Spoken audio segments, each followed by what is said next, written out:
Hola, en esta clase vamos a seguir con nuestro estudio del Evangelio de Mateo. Vimos en la clase pasada que Mateo tiene tres temas principales.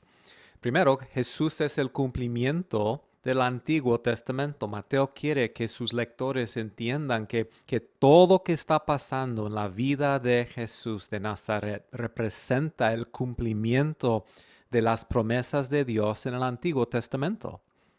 Segundo, Mateo enfatiza que Jesús es el rey mesiánico, el hijo de David. Él es el cumplimiento de las promesas del pacto davídico, el pacto que Dios hizo con el rey David sobre su hijo futuro, un hijo que va a sentar eternamente en su trono. Y número tres, que la persona de Jesús o en la persona de Jesús, el reino de Dios ha llegado. Con la llegada del rey, el reino de Dios se ha acercado. Jesús vino no solamente para salvar a los pecadores, sino también para establecer y gobernar el reino de Dios. Entonces, como vimos, podemos resumir el mensaje de Mateo con esta explicación. Jesús, el rey mesiánico, ha llegado inaugurando la nueva época del cumplimiento de las promesas del Antiguo Testamento, en la cual el reino de Dios ha llegado. Es una buena manera de resumir el mensaje de Mateo. Y luego vimos cómo Mateo introduce estos tres temas en capítulos 1 al 4. Primero con la historia del nacimiento de Jesús y luego con tres eventos preparativos para su ministerio público. Y hoy en esta clase vamos a seguir en capítulos 5 al 16 con el gran ministerio de Jesucristo. El ministerio de Jesús en Galilea. Mateo comienza en capítulo 4, versículos 12 al 25, demostrando o explicando cómo su ministerio comenzó. Jesús comienza a predicar en Galilea, cumpliendo la profecía de Isaías. Capítulo 4, versículos 12 al 16 dicen: Cuando Jesús oyó que habían encarcelado a Juan, regresó a Galilea. Partió de Nazaret y se fue a vivir en Capernaum, que está junto al lago en la región de Zabulón y de Neftalí, para cumplir lo dicho por el profeta Isaías. Y luego da una cita de Isaías 9, 1 y 2. Tierra de Zabulón y tierra de Neftalí, camino del mar, al otro lado del Jordán, Galilea de los gentiles, el pueblo que habita en la oscuridad ha visto una gran luz. Sobre los que vivían en densas tinieblas, la luz ha resplandecido. Y aquí Mateo enfatiza dos cosas. Primero, enfatiza que el ministerio de Jesús en Galilea es el cumplimiento de la profecía, como ya hemos visto. Mateo quiere enfatizar eso, que cada detalle, cada aspecto del ministerio de Jesús se debe ver como el cumplimiento de la profecía. Y segundo, aquí Mateo enfatiza que el ministerio de Jesús es para todos. Es una prevista del gran énfasis en Mateo sobre la disponibilidad del Evangelio para los gentiles. Galilea aquí se llama Galilea de los gentiles. Y el propósito del ministerio de Jesús es traer luz a gente que viven en densas tinieblas. Luego sigue lo que es el llamado de los primeros discípulos de Jesús en capítulo 4, versículos 18 al 22. Y la posición de este evento en los evangelios como uno de los primeros actos de Jesús ilustra su importancia. Con este evento Jesús está comenzando a formar una nueva comunidad, un nuevo pueblo de Dios con los 12 discípulos. Cuando él llama a sus discípulos, Él está constituyendo al Israel verdadero, hecho de un remanente de judíos fieles. Luego seguimos con dos secciones, una narrativa, un discurso y luego una sección de narrativa. Como ya hemos visto en Mateo, Mateo va entre los dos. Entonces, capítulos 4, versículo 23 al 9, 38, tenemos la enseñanza de Jesús con autoridad y su ministerio poderoso. Y en esta sección, Mateo comienza y termina con dos versículos que resumen lo que tenemos en esta sección. La sección comienza en capítulo 4, versículo 23, con estas palabras. Jesús recorría toda Galilea, enseñando en las sinagogas, anunciando las buenas nuevas del reino y sanando toda enfermedad y dolencia entre la gente. Es una descripción del ministerio de Jesús que tiene que ver con dos cosas, la predicación y los milagros. Y luego la sección termina en capítulo 9, versículo 35, con una expresión, una explicación muy parecida. Jesús recorría todos los pueblos y aldeas enseñando en las sinagogas, anunciando las buenas nuevas del reino y sanando toda enfermedad y toda dolencia. Entonces, con esos dos versículos, 4:23 y 9:35, Mateo está resumiendo el contenido de estos capítulos. Y como ya hemos visto, comienza con un discurso. Y este discurso es un ejemplo de la enseñanza de Jesús con autoridad. Y eso se llama el Sermón del Monte en capítulos 5 al 7. Este sermón se ha llamado el Manifiesto del Rey. Entonces, ¿qué significa ser un ciudadano del reino de Dios? ¿Qué significa vivir como seguidores de Jesús? ¿Qué significa vivir bajo la autoridad del Rey? Bueno, el propósito del Sermón del Monte es dar respuesta a esas preguntas. Entonces, quiero enfatizar varios puntos principales de esta enseñanza de Jesús. Y otra vez, el Sermón del Monte es simplemente un ejemplo de la enseñanza normal de Jesús a lo largo de su ministerio. Hay varios puntos importantes aquí. Primero, Jesús enfatiza que el reino de Dios no pertenece a un grupo étnico, sino a personas que tienen las características correctas. Los ciudadanos del reino no son automáticamente los judíos. Son personas que demuestran que Dios ha hecho una obra de transformación en su vida. Y vemos esto en los primeros versículos del Sermón del Monte, capítulo 5, versículos 3 al 11. Las bienaventuranzas. Entonces Jesús dice, bienaventurados los pobres en espíritu, pues de ellos es el reino de los cielos. Entonces, los que son ciudadanos del reino son aquellas personas que reconocen su pobreza espiritual, que reconocen que no tienen nada que pueden ofrecer a Dios. Bienaventurados los que lloran. Entendiendo su pobreza espiritual, los ciudadanos del reino son las personas que han sido entristecidos por sus pecados. Bienaventurados los humildes. Ya por su tristeza y por su reconocimiento de su pobreza espiritual, los ciudadanos del reino son personas humildes y mansos delante de Dios. No son arrogantes, no son orgullosos de su riqueza espiritual, porque reconocen que no tienen nada de riqueza espiritual personal.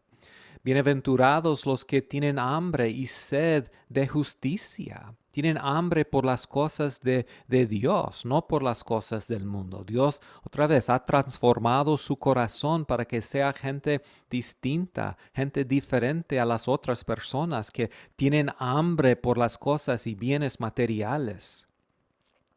Bienaventurados los misericordiosos. Los que han recibido misericordia de Dios son personas que muestran la misma misericordia que ellos han recibido. Bienaventurados los limpios de corazón, son puros de corazón. No son personas como los judíos en el día de Jesús que simplemente limpian lo de afuera, pero adentro son gente sucia y orgullosa y rebelde. Son puros de corazón. Bienaventurados los que procuran la paz. Son agentes de paz. Traen paz, no traen división, no traen guerra. Bienaventurados aquellos que han sido perseguidos por causa de la justicia. Los ciudadanos del reino son personas que están dispuestos de sufrir para el reino de Dios. Entonces, con estas bienaventuranzas, Jesús está dándoles un perfil, una descripción de un verdadero ciudadano del reino de Dios. Otro tema importante de Jesús en este sermón es que el rey exige la obediencia verdadera del corazón. Jesús llama a sus discípulos, a los ciudadanos del reino en este sermón, a una justicia profunda y verdadera. Dice cosas como en capítulo 5 versículo 20, porque les digo a ustedes que no van a entrar en el reino de los cielos a menos que su justicia supere a la de los fariseos y de los maestros de la ley. Capítulo 4, versículos 44 y 45. Pero yo les digo, amen a sus enemigos y oren por quienes los persiguen, para que sean, ¿qué? Hijos de su Padre que está en el cielo. Jesús el Rey exige una justicia superior a la justicia que los meros seres humanos pueden producir. Dice en capítulo 5, versículo 48, por tanto, sean perfectos, así como su Padre Celestial es perfecto.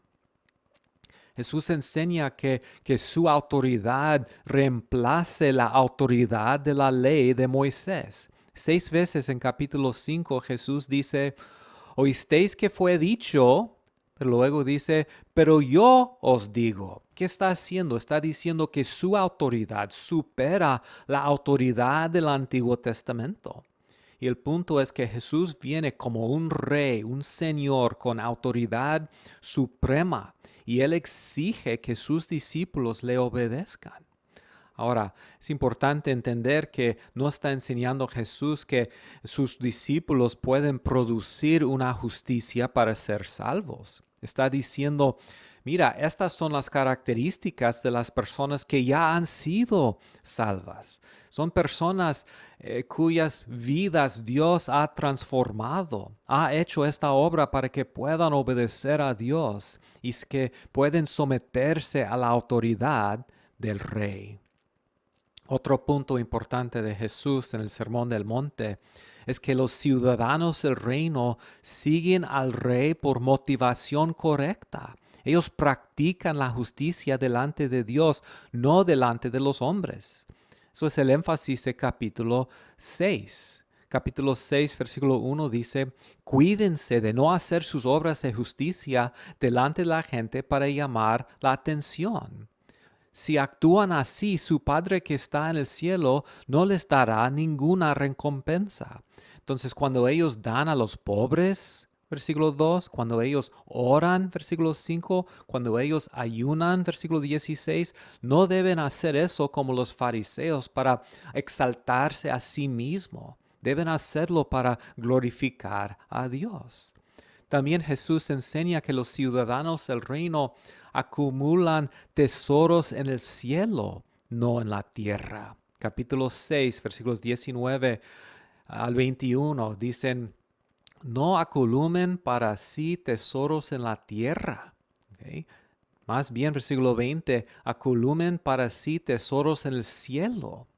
Versículo 24, nadie puede servir a dos señores. Una manera de expresar el señorío de la autoridad de Jesús en la vida de uno es demostrar que no es sujeto al materialismo de su día, no vive para el dinero como los ciudadanos de este mundo.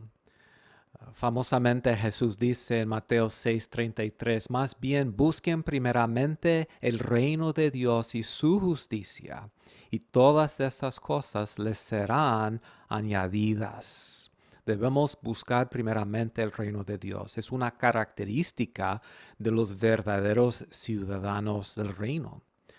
También Jesús enseña que los ciudadanos del reino se caracterizan por el amor y la justicia. Dice capítulo 7, versículo 1, no juzguen para que no sean juzgados. No deben ser como los escribas y fariseos que andan por todos lados condenando a las personas. Capítulo 7, versículo 12 dice, así que en todo traten ustedes a los demás tal como quieren que ellos los traten a ustedes. De hecho, esto es la ley y los profetas. Los ciudadanos del reino son diferentes en su forma de tratar de las otras personas. Y finalmente Jesús enseña que los verdaderos ciudadanos son los que oyen y hacen la voluntad del Rey. No es suficiente oír o escuchar la palabra del Rey. Las personas que hacen esas cosas son insensatos. Dice capítulo 7, versículo 26. Todo el que me oye estas palabras y no las pone en práctica es como un hombre insensato que construyó su casa sobre la arena. Entonces Jesús quiere dividir toda la raza humana en dos grupos. Los que siguen el camino correcto, las personas que se someten a Él, a su autoridad y a su palabra, y todos los demás. En capítulo 7, versículos 13 y 14, Jesús dice, entren por la puerta estrecha, porque ancha es la puerta y espacioso el camino que conduce a la destrucción, y muchos entran por ella. Pero estrecha es la puerta y angosta el camino que conduce a la vida, y son pocos los que la encuentran. Entonces Jesús otra vez enfatiza que solo será un remanente que va a formar esta nueva comunidad que Él está formando, el verdadero Israel. Por eso dice en versículo 21 de capítulo 7, no todo el que me dice Señor, Señor, entrará en el reino de los cielos, sino solo el que hace la voluntad de mi Padre que está en el cielo. Jesús es un rey, viene con autoridad suprema y exige que los ciudadanos de su reino se sometan a él. Entonces el Sermón del Monte nos llama a vivir una vida radical y contracultural. Son distintos los ciudadanos del reino. No queda lugar para una religión superficial. No queda lugar para un cristianismo cultural. Jesús quiere un compromiso completo, un compromiso revolucionario a Él como el Rey. Bueno, después del discurso de capítulos 5 al 7, el Sermón del Monte, Mateo sigue con una sección narrativa y nos explica o describe 10 obras poderosas de Jesús en capítulos 8 y 9. Son 10 milagros que representan su ministerio en Galilea. No solamente enseñó, también hizo milagros y son 10 milagros que son ilustrativos de lo que él hacía. Entonces el Sermón del Monte es un ejemplo de su enseñanza en su ministerio público. Los 10 milagros, capítulos 8 y 9, son ejemplos de las clases de milagros que él hizo durante su ministerio. Esos milagros demuestran varias cosas, ilustran varias cosas. Primero, demuestran su identidad mesiánica. Jesús no solamente dice yo soy el Mesías, Jesús también demuestra que eso es el caso por medio de sus milagros. En capítulo 8, versículos 16 y 17, Mateo dice, al atardecer le llevaron muchos endemoniados y con una sola palabra expulsó a los espíritus y sanó a todos los enfermos. Esto sucedió para que se cumpliera lo dicho por el profeta Isaías, otra vez, demostrando que Jesús cumplió el Antiguo Testamento. Él cargó con nuestras enfermedades y soportó nuestros dolores. Los milagros también ilustran la autoridad absoluta de Jesús sobre todas las cosas.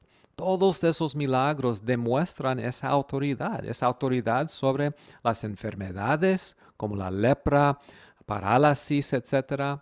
Su autoridad sobre la naturaleza puede calmar los vientos. Su autoridad sobre la muerte puede levantar a los muertos. Su autoridad sobre espíritus inmundos con una sola palabra los puede expulsar.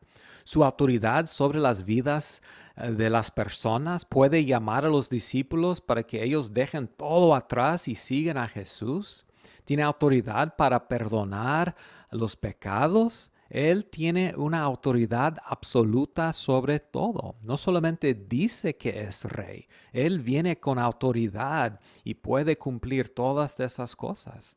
Capítulo 9, versículo 8 dice, al ver esto la multitud se llenó de temor y glorificó a Dios por haber dado tal autoridad a los mortales. Reconocieron el poder de Dios en Jesús. En esta sección, Mateo también enfatiza la reacción correcta a Jesús. La reacción correcta es la fe. Entonces, por medio de la reacción de la gente en las historias, tanto reacciones a veces negativas como reacciones positivas, Mateo ilustra que la única manera de responder a Jesús es la fe. Entonces, a lo largo de esta sección, Jesús alaba a los que tienen fe y les da lo que ellos piden. Y por el otro lado, vemos a Jesús varias veces regañando a los que no tienen fe, regañando a sus discípulos por su falta de fe.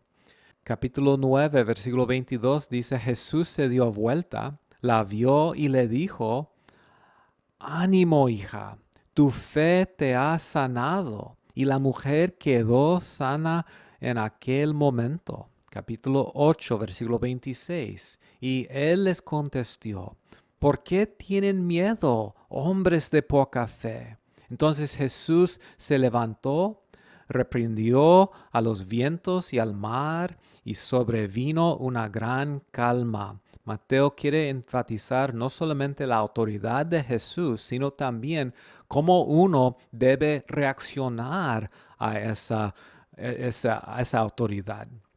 Y el punto es que los verdaderos ciudadanos del reino entran al reino de Dios no por sus buenas obras, sino por medio de la fe. En capítulos 10 al 12, Mateo sigue con otra par de secciones. Primero un discurso y luego una narrativa. En esta sección, Mateo habla de los discípulos de Jesús, su misión y la oposición. Explora más la pregunta, ¿quiénes son los verdaderos seguidores de Jesús? ¿A qué los ha llamado? Y cómo se levantó la oposición entre el pueblo de Israel. Entonces tenemos aquí un contraste entre los ciudadanos del reino de Dios, los discípulos de Jesús, que es un lado, y el otro lado, la gran mayoría de la nación que se levantó contra Jesús. En capítulo 10 tenemos un discurso, que es el discurso de Jesús a los discípulos en el cual Él les da su misión. Aquí Jesús nombra a sus 12 discípulos como apóstoles y los manda a una misión muy específica a Israel, preparándolos para su misión futura.